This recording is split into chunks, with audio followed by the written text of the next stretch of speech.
El diagnóstico no fue un trueno, no fue un relámpago. Fue el sonido sordo de una puerta de acero cerrándose a mis espaldas, atrapándome en un pasillo sin ventanas y sin final visible. Cáncer.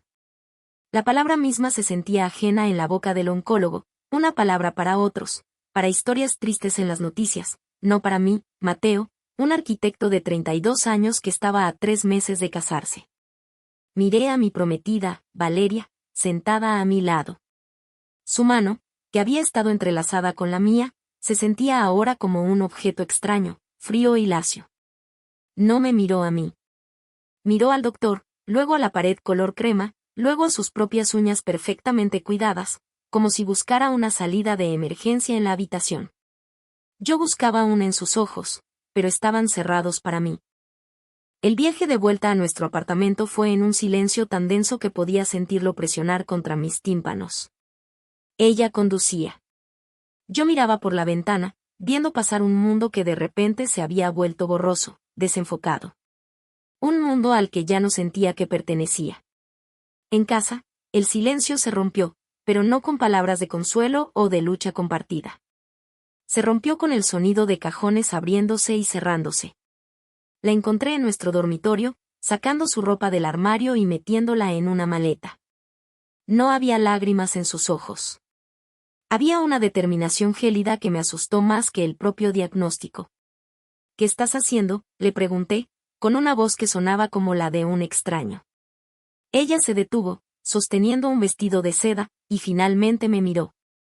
No puedo hacer esto, Mateo, dijo, su voz plana, sin emoción. No puedo. ¿No puedes hacer qué? ¿Apoyarme? ¿Estar conmigo? Ella soltó una risa seca y amarga. No firmé para ser enfermera. Firmé para ser esposa. Para viajar, para ir a fiestas, para construir la casa de nuestros sueños en la costa, no para pasar los próximos años en salas de quimioterapia oliendo a antiséptico. No es la vida que quiero. Cada palabra era un golpe físico. Sentí que el aire abandonaba mis pulmones. Valeria, es una enfermedad. Lucharemos contra esto. Juntos. Sacudió la cabeza, reanudando su tarea con una eficiencia cruel. Tú lucharás contra esto. Yo necesito vivir mi vida. Me lo merezco. He trabajado muy duro para llegar a donde estoy como para dejar que esto lo arruine todo. La palabra esto se refería a mí. A mi cuerpo traidor. A mi desgracia. No era nuestro problema. Era mi problema. Se llevó sus cosas, la mitad de los muebles que habíamos elegido juntos, el juego de arte que mis abuelos me habían regalado y que a ella siempre le había gustado. La noche antes de mi primera sesión de quimioterapia, llamó. Por un instante estúpido, mi corazón saltó con esperanza. Quizás se había arrepentido. Pero no. Llamaba para asegurarse de que la había quitado de la cuenta bancaria conjunta. Mi familia no fue mucho mejor. Mi madre, siempre enamorada de la imagen perfecta que Valeria proyectaba, expresó su decepción. Quizás si hubiera sido más considerado con el estrés que esto le causaba, me dijo por teléfono. Mi padre simplemente se distanció, incómodo con la enfermedad, con la imperfección.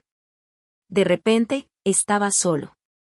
La soledad era un veneno que se mezclaba con la quimioterapia que goteaba en mis venas. El hospital se convirtió en mi mundo. Un universo de pitidos de máquinas, de olores químicos y de un dolor sordo y constante. Los días se fundían en una neblina de náuseas, fatiga y desesperación. Perdí el pelo, el peso, la dignidad. Me convertí en un fantasma rondando los pasillos de mi propia vida. Y fue en ese infierno personal donde la conocí. Sofía. Era una de las enfermeras del turno de día. Al principio, no la distinguí de las demás. Era una presencia eficiente y profesional que me tomaba la atención, cambiaba mi vía intravenosa y me preguntaba si había comido algo. Pero había algo diferente en ella. Mientras otras enfermeras mostraban una compasión profesional y distante, los ojos de Sofía veían más allá del paciente demacrado en la cama. Veían a la persona. Un día, mientras yo miraba fijamente el techo, sintiéndome completamente vacío, ella entró y, en lugar de revisar mis constantes vitales, se sentó en la silla junto a mi cama. Sé que hoy es un día difícil, dijo en voz baja. ¿Sabes lo que me ayuda en los días difíciles? La música. Sacó su teléfono y puso una pieza de piano clásica, suave y melancólica. No dijo nada más. Simplemente se quedó sentada conmigo durante 10 minutos, compartiendo el silencio y la música. Fue el primer acto de bondad genuina que había recibido en meses. Empecé a esperar sus turnos. Aprendí el sonido de sus zuecos en el pasillo. Me hablaba de su vida fuera del hospital, de su perro torpe llamado Bruno, de su amor por el senderismo, de los libros que leía. Me traía revistas de arquitectura que encontraba, diciendo, para que no olvides en que eres bueno. Pequeños gestos, pero para mí eran anclas que me mantenían atado al mundo de los vivos. Una noche, la fiebre se disparó. Estaba delirando, temblando incontrolablemente. Recuerdo fragmentos de pánico, de otras enfermeras corriendo, de palabras médicas que no entendía. Y recuerdo la mano de Sofía en mi frente, su voz tranquila cortando el caos, diciéndome que respirara, que estaba allí, que no me iba a dejar. Cuando la fiebre bajó, horas después, ella seguía allí, dormitando en la silla, con el pelo un poco revuelto y una expresión de agotamiento. Su turno había terminado hacía mucho tiempo. Se había quedado por mí. En ese momento, en la quietud de la madrugada hospitalaria, bajo la luz fluorescente, supe dos cosas con una claridad absoluta. Primero, que la vida que había tenido con Valeria había sido una ilusión, una casa de naipes construida sobre cimientos de superficialidad. Y segundo, que la mujer que dormía en esa silla incómoda, la que me había sostenido a través de la peor noche de mi vida, era la persona más real y fuerte que había conocido. La batalla contra el cáncer era mi guerra personal, pero por primera vez, sentía que no estaba luchando solo. Tenía una aliada. Y su nombre era Sofía. La reconstrucción fue un proceso lento, doloroso y extrañamente hermoso. Cada día era una pequeña victoria o una aplastante derrota. La quimioterapia era un enemigo implacable, pero la presencia de Sofía se convirtió en mi escudo. No podía detener el veneno que entraba en mi cuerpo, pero podía y lo hacía, combatir el veneno que había infectado mi espíritu. Su cuidado iba más allá de lo clínico. Cuando la comida del hospital me resultaba insoportable, ella me traía un caldo casero en un termo, diciendo que su abuela juraba que podía resucitar a los muertos. Cuando me sentía demasiado débil para levantarme, me leía en voz alta, no artículos médicos, sino novelas de aventuras, transportándome a mundos lejanos de mares y montañas, lejos de mi cama estéril. Nuestra relación se construyó en el lenguaje tácito de la vulnerabilidad. Ella vio mi cuerpo debilitado, mi espíritu quebrado. Y yo empecé a verla a ella. Vi el cansancio en sus ojos después de un turno de 12 horas, la forma en que su sonrisa se tensaba cuando tenía que dar malas noticias a la familia de otro paciente, la fuerza tranquila con la que manejaba a médicos arrogantes o familiares en pánico. Estábamos en el mismo campo de batalla, solo que en lados diferentes de la línea de fuego. Un día, recibí una llamada. Era mi madre. No llamaba para preguntar por mi último recuento de glóbulos blancos. Llamaba para contarme que se había encontrado con Valeria en un centro comercial. Se ve maravillosa, Mateo, dijo con un entusiasmo hiriente. Está saliendo con un abogado. Un hombre muy exitoso. Compraron una casa en las afueras. Estoy tan feliz de que haya podido seguir adelante y encontrar la felicidad.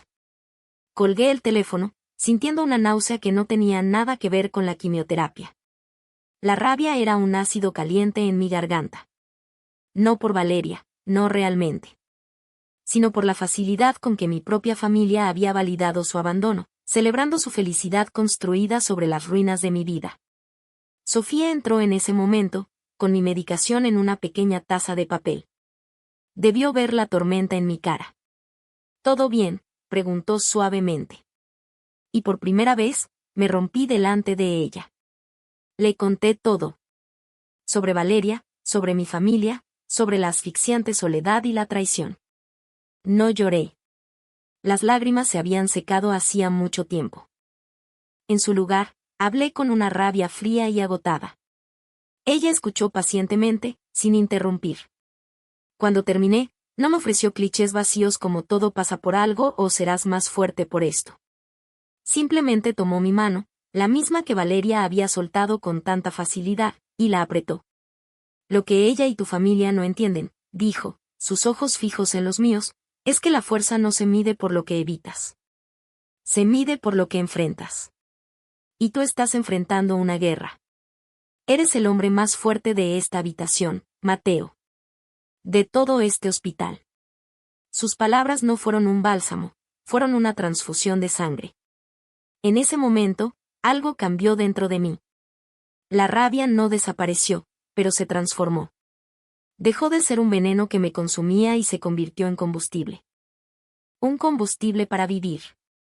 Para demostrarles a todos, y sobre todo a mí mismo, que mi vida no estaba acabada. Empecé a luchar de verdad. Me obligué a comer, incluso cuando cada bocado era una tortura. Me obligué a caminar por los pasillos, primero apoyado en el portazueros, luego solo, con Sofía caminando a mi lado, no ayudándome, sino simplemente acompañándome. Recuperé el interés por la arquitectura, pidiéndole que me trajera cuadernos de dibujo. Mis primeros bocetos eran temblorosos, líneas débiles sobre el papel, pero eran líneas. Eran prueba de un futuro. El tratamiento empezó a dar resultados. Los tumores se reducían. Mi energía volvía en pequeños y preciosos incrementos. Sofía celebraba cada pequeña victoria conmigo. Una buena analítica era motivo para un té especial que guardaba en su taquilla. El día que pude caminar por el pasillo de ida y vuelta 2 veces sin parar, me recibió con un choca esos 5 que resonó en el silencioso pasillo. Nuestra conexión se profundizó. Hablábamos de todo y de nada. De sus sueños de abrir un pequeño bed and breakfast en el campo algún día, de mi sueño de diseñar edificios que hicieran sentir a la gente segura y en paz. Descubrí su humor irónico, su risa contagiosa, la forma en que se mordía el labio cuando se concentraba. Me estaba enamorando de la mujer que me estaba ayudando a salvar mi vida. Y sospechaba, o al menos me atrevía a esperar, que ella sentía algo también. Lo veía en la forma en que sus ojos se detenían en los míos un segundo más de lo profesionalmente necesario, en cómo encontraba excusas para pasar por mi habitación incluso cuando no era su paciente asignado. Finalmente, llegó el día. Mi oncólogo entró en la habitación, con una sonrisa que no había visto antes. Mateo, dijo, estás en remisión. Remisión. Otra palabra extraña. No significaba curado, significaba tregua.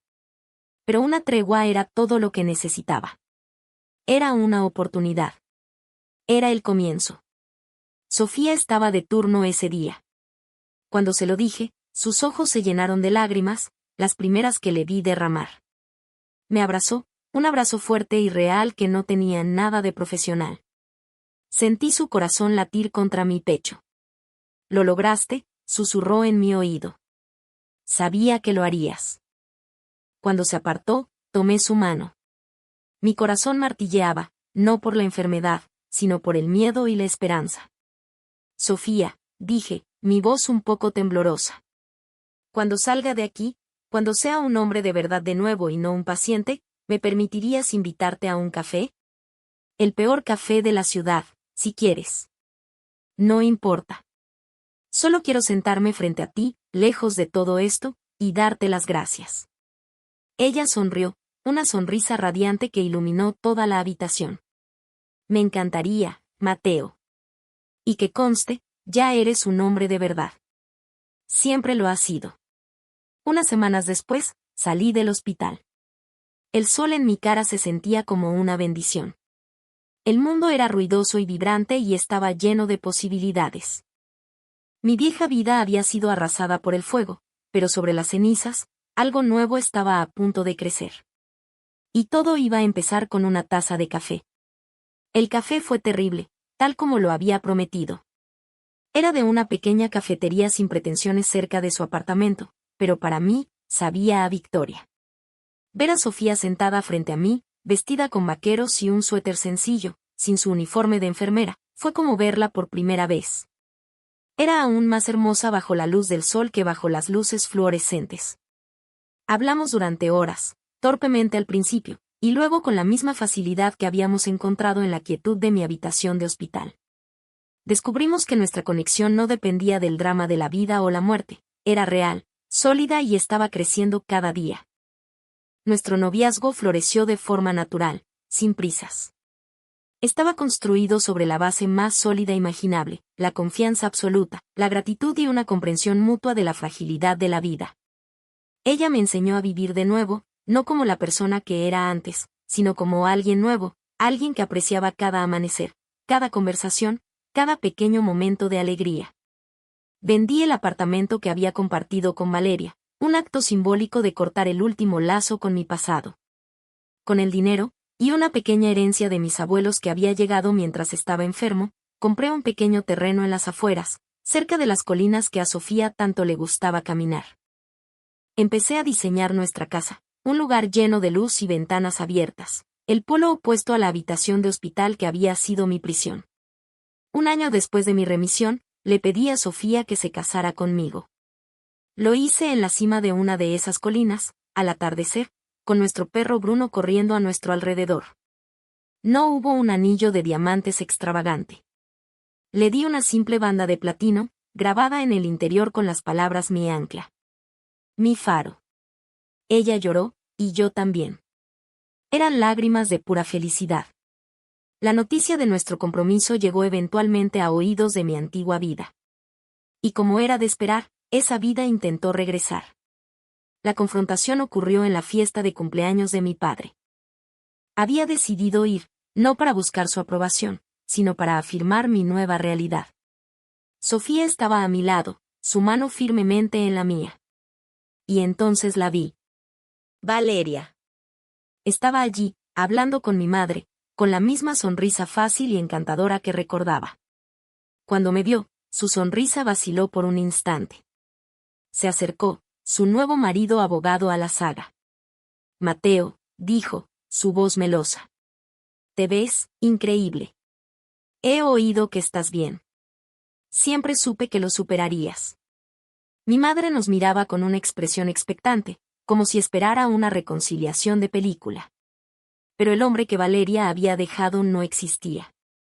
En su lugar había alguien que había visto la verdad. Hola, Valeria, dije, mi voz tranquila y firme. No le presenté a Sofía. Dejé que el silencio se alargara, obligándola a reconocer a la mujer que estaba a mi lado. Los ojos de Valeria se posaron en Sofía, evaluándola de arriba abajo, y luego en nuestras manos entrelazadas. Una chispa de algo feo, celos quizás, brilló en su mirada. Veo que has seguido adelante, dijo, intentando que sonara casual. Por supuesto que sí, respondí. Cuando te enfrentas a la posibilidad de no tener un mañana, aprendes a no perder el tiempo con cosas que no son reales. El golpe aterrizó. Su sonrisa se tensó.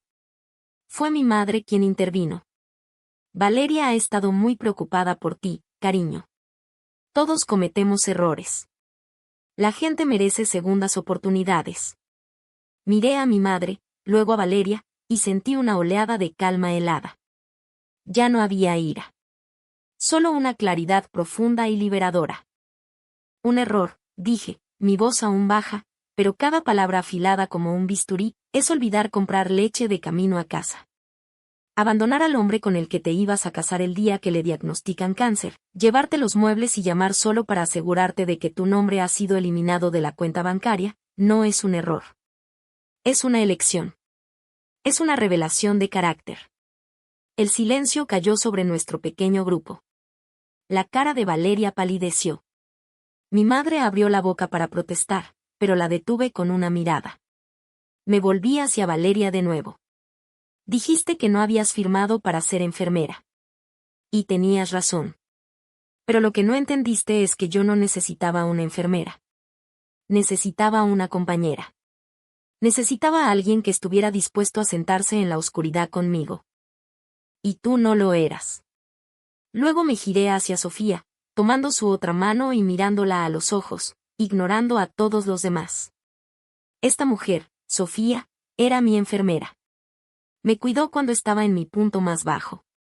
Me trajo caldo cuando no podía comer, me leyó cuando no podía ver un futuro, y sostuvo mi mano cuando pensaba que iba a morir. Pero ella es mucho más que eso. Me volví para enfrentar a Valeria y a mi familia por última vez, mi voz resonando con una finalidad absoluta.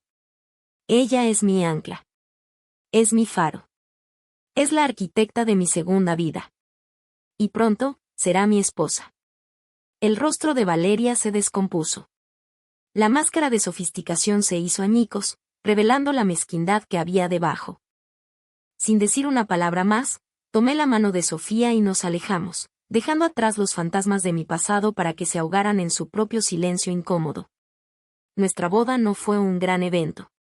Fue una ceremonia pequeña, en el terreno donde estábamos construyendo nuestra casa, rodeados por un puñado de amigos de verdad y la familia de Sofía. Intercambiamos votos que nosotros mismos escribimos, promesas de honestidad, resistencia y gratitud. Mientras le ponía el anillo a Sofía, la miré a los ojos y vi mi hogar. Mi pasado no me define. El cáncer no me define. La traición que sufrí no me define. Lo que me define es el hombre en el que me convertí al superar todo eso. Un hombre lo suficientemente afortunado como para haber encontrado el amor, no en la perfección de una vida planeada, sino en la belleza imperfecta y resiliente de una vida salvada. Valeria pensó que mi enfermedad era el final de mi historia. Qué irónico que resultara ser el comienzo de mi verdadera vida.